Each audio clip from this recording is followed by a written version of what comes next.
सुमन कल्याणपुर का जन्म सुमन हेमादी के रूप में 28 जनवरी 1937 को ब्रिटिश भारत के ढाका में हुआ था। सुमन कल्याणपुर के पिता शंकरराव हेमादी कर्नाटक के उडुपी जिले के कुंदापुर तालुका के एक गांव हेमादी के एक सारस्वत ब्राह्मण परिवार में से थे। वे सेंट्रल बैंक ऑफ इंडिया में एक उच्च पद पर कार्यरत थे और लंबे समय तक ढाका में तैनात रहे। पिता और माता सीता हेमादी के अलावा परिवार में 5 बेटियां और एक बेटा था, जिनमें सुमन अपने भाई बहनों में सबसे बड़ी थी। 1943 में उनका परिवार मुंबई आ गया, जहां उन्होंने संगीत की शिक्षा प्राप्त की। सुमन को हमेशा से चित्रकला और संगीत में रुचि थी। मुंबई के प्रसिद्ध सेंट कोलंबा हाई स्कूल से उन्होंने अपनी स्कूलिंग पूरी करने के बाद चित्रकला में आगे पढ़ाई करने के लिए प्रतिष्ठित sir J school of arts में दाखिला लिया। इसके साथ ही उन्होंने पुणे के प्रभात फिल्म्स के संगीत निर्देशक और एक करीबी पारिवारिक मित्र पंडित केशवराव भोले से शास्त्रीय गायन सीखना शुरू किया। सुमन के अनुसार शुरुआत में गायन के लिए सिर्फ शौक था, लेकिन धीरे धीरे संगीत में उनकी रुचि बढ़ी और उन्होंने उस्ताद खान अब्दुल रहमान खान और गुरुजी मास्टर नवरंग से पेशेवर रूप से सीखना शुरू किया।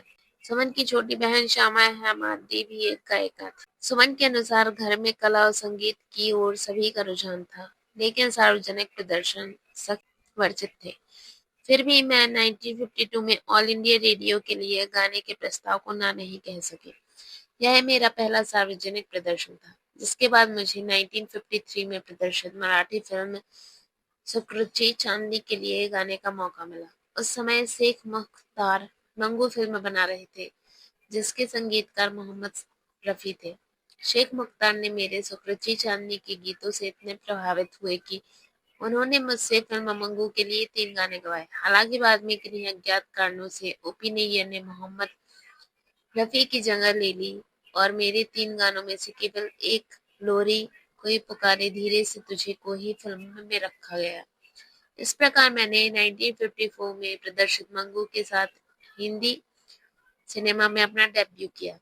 फिल्म मंगू के तुरंत बाद सुमन ने संगीतकार नौशाद के निर्देशन में फिल्म दरवाजा के लिए 5 गाने। दरवाजा पहले रिलीज हुई थी, इसलिए आमतौर पर इसे सुमन कल्याणपुर की पहली हिंदी फिल्म का सिंगिंग डेब्यू माना जाता है। इसी वर्ष 1954 में सुमन ने फिल्म आर पार के लिए मोहम्मद रफी और गीता दत्त के साथ ओपी नैयर के हिट सुमन कल्याणपुर का पहला फिल्मी गीत दरवाजा में तलत महमूद के साथ एक युगल गीत था। तलत महमूद ने कल्याणपुर को एक संगीत समारोह में गाते सुना और उनके गायन से बेहद प्रभावित हुए। एक बिल्कुल नई गायिका के रूप में उनके करियर को उस समय लगा जब तलत ने उनके साथ युगल गीत गाने के लिए हामी भरी, जिससे फिल्म उद्योग ने उनकी ओर ध्यान आकर्षित किया। उन्होंने फिल्म मंगू के लिए कोई पुकारी धीरे से तुझे गाना गाया। उन्होंने संगीतकार Shankar Jaikishan, Roshan, Madan Mohan Kohli, S D Burman, N Datta, Hemant Kumar, Chitragupta, Naushad, Ghulam Mohammed, Kalyan ji, Anand ji, Vasant Desai और लक्ष्मीकांत प्यारेलाल के लिए गाने गाए। सूची में पहले 2 सबसे अधिक गाने गाए। उन्होंने 740 से अधिक फिल्मी गानों में गाने गाए। उन्होंने 1960 के दशक में रफी के साथ 140 से ज्यादा डुएट सॉन्ग्स गाए। सुमन कल्याणपुर जी की आवाज गायिका लता मंगेशकर से काफी मिलती जुलती थी। उनके कई गाने लता की शैली से अप्रभावित थे, क्योंकि उन्होंने लता के बराबर गुणवत्ता के साथ गाया है। कल्याणपुर अपनी आवाज और लता की आवाज के बीच समानता को लेकर बहुत सहज थी। उन्होंने एक बार जवाब दिया था, मैं उनसे काफी प्रभावित थी। अपने कॉलेज के दिनों में मैं उनके गाने गाया करती थी। मेरी आवाज नाजुक और पतली थी, मैं क्या कर सकती थी। इसके अलावा जब रेडियो सिलोन ने गाने प्रसारित किए तो नामों की घोषणा कभी नहीं की गई, यहाँ तक कि रिकॉर्डिंग में भी कभी कभी गलत नाम दिए गए। शायद इससे और अधिक भ्रम हुआ। 1950 और 1960 के दशक में इस अवधि को हिंदी फिल्म संगीत के स्वर्ण युग के रूप में जाना जाता है। इसी दौरान लता ने रॉयल्टी के मुद्दे पर मोहम्मद रफी के साथ गाने से इनकार कर दिया था। उन गीतों को कल्याणपुर ने रफी के साथ ही रिकॉर्ड किए हैं।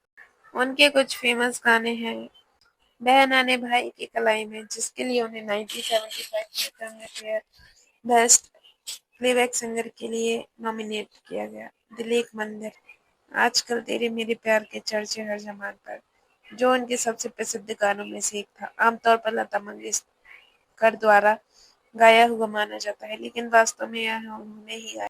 सुमन कल्याणपुर को कई अवार्ड से सम्मानित किया गया, उन्हें पद्म भूषण अवार्ड भी